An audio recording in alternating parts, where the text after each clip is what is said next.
Somewhere beyond those distant hills is where I long to be. The rivers and the lonely lakes are calling out to me, saying, come back home, old man, back home where you belong. 'Cause time for you is running out, and you've been gone too long. So take me to the country just the way it used to be. Once more ride her rivers and sleep beneath the trees. Stand and watch that morning sun spread out across the land. And if I only live one day, I'll die a happy man. In memory of Francis Campbell, my best friend, my teacher, and most of all, my wonderful dad. My dad to me was the best man in the world. He was born in Mulligan and moved to Rigolet when I was just 2 years old and lived there for the rest of his life. To him, Rigolet was his home, and he loved it. He married my mother, Evelyn Shylock, who he met while she was teaching in Mulligan. I was an only child, and where my mother worked all her life, I spent a lot of time with my dad. As all young people, it's only later in life when you start to think of your childhood, and I know for sure that I had the most wonderful dad that thought the world of me. He taught me so much about life, caring for other people, and how important it is to share.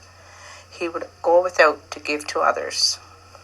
We were best friends who could have the longest yarn about things, especially hunting, trapping, fishing, cooking, and funny stories. If I had questions on anything, I would always call him, and that's one of the hardest things I had to deal with when I lost him, was I couldn't call him anymore. Out on the land and hunting was the love of his life, and I still remember him leaving every morning if the weather was fine. He would be rushing around, getting his stuff together, throwing it around together, and gone out the door, and saying to my mother, I'm going now, Em, or I'm going, my dear. He said to me not long before he got sick, I'd like to have all the wild food that me and Uncle Dan got in our lives piled up. I think it would be quite a big pile. I used to worry about him a lot when he was gone hunting, especially out in boat in the winter, but he always came home safely. One time he was after 4 wolves at Charlie's Point, and I remember sitting up by our tent crying, scared the wolves was going to get him. And all this time he was trying hard to get them, and of course he got one. Seal hunting was his passion, and I loved it just like him. And when I killed a seal, I had to tell him every detail. It still echoes in my ears how he would laugh, and I could see and hear how proud he was of my hunting. In the spring, many years ago, we would go seal hunting by dog team, and this one time I went with him out on the ice. He found it so funny when he would walk after a seal. I would stay back with the dogs. When he shot, the dogs would take off right away with me in the Commodic. It was so fast, I thought I should try and slow them down by dragging one foot. He said when he looked at me, my foot was dragging, but it wasn't making a bit of difference to the dogs at all. He got 8 seals that day, with 8 shots, of course. The only place that I could sit coming back to the tent was on top of the seals, but I had a pretty good ride. His many hunting trips are just too many to tell. He loved after black bears, and just days before he passed away, Hubert killed a black bear in Snooks Cove, and he listened to all the details, and one thing he told us was when you shoot a black bear, it will always run or jump in the same direction it is pointing, and this one did. He really enjoyed it, with yet a little laugh, even though he was really sick at the time. The trapping stories are endless. He took great care with his catch, and taught many a young man how to get the best skin of fur for sale. He would always joke with my mother, and when he sold his fur, he would come back to the house, leaning on one side, and say, I got too much money in my pocket, and a good laugh, of course. He taught me a lot about life in general and how he treated people. It made no difference to him who they were or where they came from or their color. He did not have a prejudiced bone in his body. He always told me that there is good in everyone, and I honestly believe that he was that kind of a person. It's a hard act to follow, but I try my best. He loved his family, and the care and love he showed for his grandchildren will never be forgotten. He treated each and every one of us the same. If he called one, he had to call them all. He carried them back and forth from our house to theirs 12 times a day if that's what they wanted. If it was cold, he would warm their beds. When Hubert and I got married, he treated Hubert just like his own son and spoiled him just like the rest of us. If he thought he needed a new comic, he would give him his best one or get him a new one. It's hard to lose someone so close, but not a day goes by without thinking of him. I talk to him. I know when I need him the most, he's there, and I can honestly feel it. I know he helped us in a storm, and it was time to turn around, and I could feel his presence, and I knew we were safe, and we were. Shooting matches, we all know he loved it.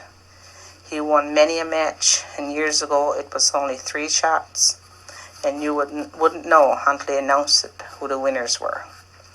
Even after losing his sight in his right eye and having to learn to shoot with his left arm, and having suffered a stroke, he shot in every match and won over and over again. But it really didn't matter to him about winning. He would loan his gun to anyone and give them shells too.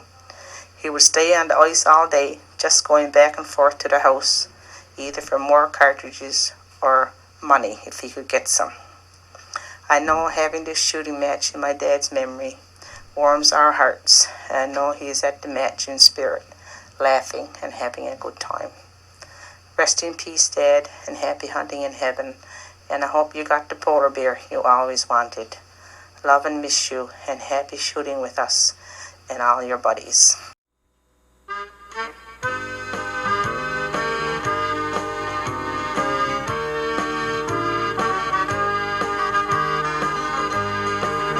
How well I remember those days long ago, with my gun and my snowshoes through that new fallen snow.